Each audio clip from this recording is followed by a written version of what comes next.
Hi guys, magandang gabi. Mananawagan lang ako sa Klinika di po. Tama na, stop na yung send kayo ng kung ano ng promo. Napupuno yung gallery ko, napapagod ako delete kasi pag sa Viber kasi sinisend, matik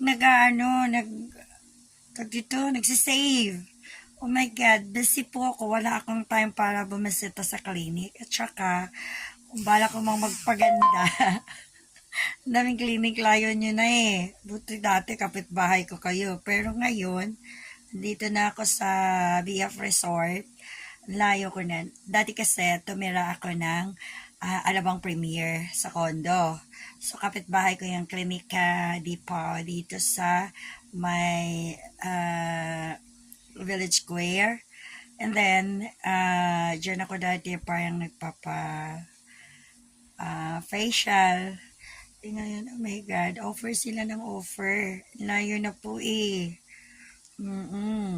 So, wala na po akong time na para pumunta sa inyo. Huwag niyo na po ako padala ng kung ano-anong mga promo, pictures. Kasi napupuno yung gallery ko. Kumbaga, naglalaan pa ako ng time para mag-delete. Busy ako, dami kong memorize ngayon. Kasi, this shoot kong movie, marami akong memorize na script. So, napakastorbo, napupuno yung aking gallery. So, medyo na-stress ako. So, stop na.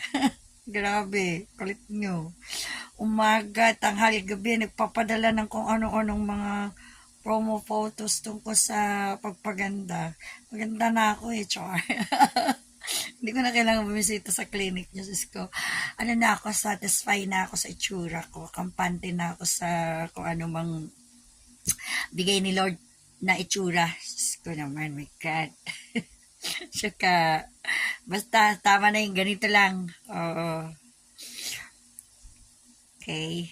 Bye. Mag-aaral pa ako ng mga memorizein ko pa yung mga script na kailangan kong aralin.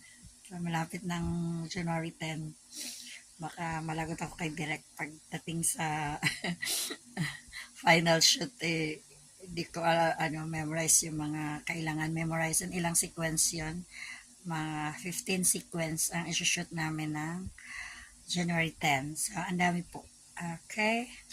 So, bye guys. Have a nice evening. Okay.